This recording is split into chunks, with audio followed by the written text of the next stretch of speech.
میرے آقا حضور غوث اعظم رضی اللہ تعالی عنہ نبی مکرم صلی اللہ علیہ وسلم کے اخلاق و عادات کے مظاہر کامل ہیں، اسی لیے اولیاء کرام اور علماء اعظام نے آپ کی بارگاہ غوثیت میں نظر عقیدت پیش کیا اور آپ کی عظیم الشان عظمت کو یوں بیان فرمایا کہ میرے آقا حضور غوث اعظم رضی اللہ تعالی عنہ ہر غم زدہ اور پریشان حال کی دستگیر فرماتے ہیں، ضعیفوں میں بیٹھتے اور فقیروں کے ساتھ تواضع سے پیش آتے، بڑوں کی عزت اور چھوٹوں پر شفقت فرماتے، سلام میں پہل کرتے، لوگوں کی خطا اور کوتاہیوں کو درگزر فرماتے، وہ کوئی بھی آپ کی ذرا سی خدمت کرتا، نظر و نیاز ہدیہ تحفہ پیش کرتا، اس کی قدر کرتے اور اسی وقت راہ خدا میں خرچ کر دیتے۔ جود و سخا کا یہ عالم تھا کہ ایک ہی مجلس میں بعض اوقات 400 حاضرین کو ولادت کے مقام تک پہنچا دیتے۔ آپ انتہائی رحم اور کریم النفس تھے۔ ہمارے بڑے پیر غوث اعظم رضی اللہ تعالیٰ عنہ کے والد گرامی حضرت شیخ ابو صالح موسیٰ جنگی دوست رضی اللہ تعالیٰ عنہ بہت بڑے کامل بزرگ تھے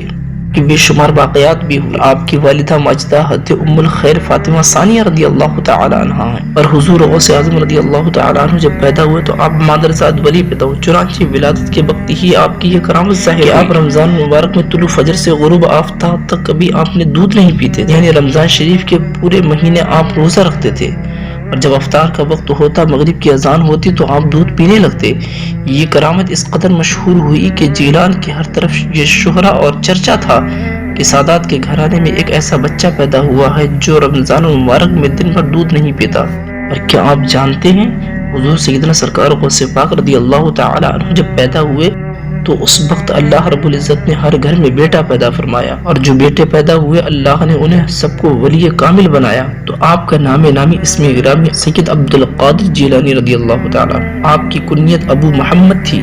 آپ کا لقب محی الدین غوث اعظم محبوب سبحانی پیران پیر دستگیر ہے۔ مقام ولادت آپ جہاں پیدا ہوئے ایران کے ایک شہر گیلان جس کو آج جیلان کہا جاتا ہے، آپ کی تاریخ ولادت یکم رمضان المبارک 470 ہجری ہے۔ آپ کے والد صاحب کا نام تھا حضرت ابو موسیٰ صالح جنگی دوست، آپ کی جو والدہ ان کا نام تھا ام الخیر فاطمہ ثانیہ رضی اللہ تعالیٰ عنہ۔ حضور غوث اعظم رضی اللہ تعالیٰ عنہ کی نصیحت آمیز بات نمازی کے بارے میں میرے بڑے پیر غوث اعظم رضی اللہ تعالیٰ عنہ فرماتے ہیں، نماز رب تعالیٰ کی خوشنودی اور انبیاء کرام کی سنت، ایمان کی اصل اور نماز نمازی کے قبر کا چراغ اور منکر نکیر کے سوال کا جواب، قیامت تک کے لیے قبر میں ایک غمگسار دوست کی طرح۔ اور فرماتے ہیں کہ پانچوں نمازیں دین کا ستون ہے، اللہ تعالیٰ بغیر نماز کے دین کو قبول نہیں فرمائے گا، یعنی کوئی نیک عمل اس کا قبول نہیں ہوگا۔ اور فرماتے ہیں جو شخص نماز کو حقیر سمجھے گا، یعنی نماز کو وقت پر ادا نہ کرے گا اور نماز کو سنت کے مطابق نہ ادا کرے تو اللہ تعالیٰ اس بندے کو 15 سزائیں دے گا، 6 قسم کے عذاب مرنے سے پہلے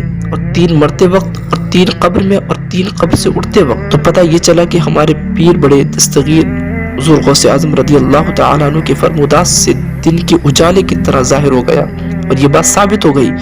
کہ نمازی کی ناقدری اور اس کو وقت پر نہ ادا کرنا اور سنت کے مطابق نہ پڑھنا کس قدر عذاب اور مصیبت کا ذریعہ ہو سکتا ہے۔ اللہ تعالیٰ ہمارے پیر بڑے غوث اعظم رضی اللہ تعالیٰ عنہ کے وسیلے سے ہم سب کو سچا پکا نمازی بنائے۔ حضور غوث اعظم رضی اللہ تعالیٰ عنہ کی نصیحت آمیز باتیں نمازی کے بارے میں میرے بڑے پیر غوث اعظم رضی اللہ تعالیٰ عنہ فرماتے ہیں، نماز رب تعالیٰ کی خوشنودی اور انبیاء کرام کی سنت، ایمان کی اصل اور نماز نمازی کے قبر کا چراغ اور منکر نکیر کے سوال کا جواب، قیامت تک کے لیے قبر میں ایک غمگسار دوست کی طرح۔ اور فرماتے ہیں کہ پانچوں نمازیں دین کا ستون، اللہ تعالیٰ بغیر نماز کے دین کو قبول نہیں فرمائے گا، یعنی کوئی نیک عمل اس کا قبول نہیں ہوگا۔ اور فرماتے ہیں جو شخص نماز کو حقیر سمجھے گا، یعنی نماز کو وقت پر ادا نہ کرے گا اور نماز کو سنت کے مطابق نہ ادا کرے تو اللہ تعالیٰ اس بندے کو 15 سزائیں دے گا، 6 قسم کے عذاب مرنے سے پہلے، 3 مرتے وقت اور 3 قبر میں اور 3 قبر سے اٹھتے وقت، موت سے پہلے 6 دنیاوی عذاب۔ غافل نمازی کو نیکی کی فرصت سے خارج کر دیا جاتا ہے، غافل نمازی کو نیکیوں کی فہرست سے خارج کر دیا جاتا ہے، اس سے زندگی کی برکت دور کر دی جاتی ہے، اس کے رزق سے برکت دور کر دی جاتی ہے، اس کا کوئی نیک عمل قبول نہیں کیا جاتا، اس کی دعا قبول نہیں ہوتی، کیونکہ دعا سے محروم کر دیا جاتا ہے۔ مرتے وقت کے عذاب، غافل نمازی کے وہ موت کے وقت پیاسا مرتا ہے، اگرچہ اس کے حلق میں 7 دریا الٹ دیے جائیں، اس کی موت اچانک ہوگی، یعنی توبہ استغفار نہ ملے گی، کاندھوں پر دنیاوی چیزوں کا بوجھ اس قدر ہوگا وہ بوجھل ہو جائے گا۔ قبر کے 3 عذاب، قبر اس پر تنگ کر دی جائے گی، قبر میں زبردست اندھیرا ہوگا،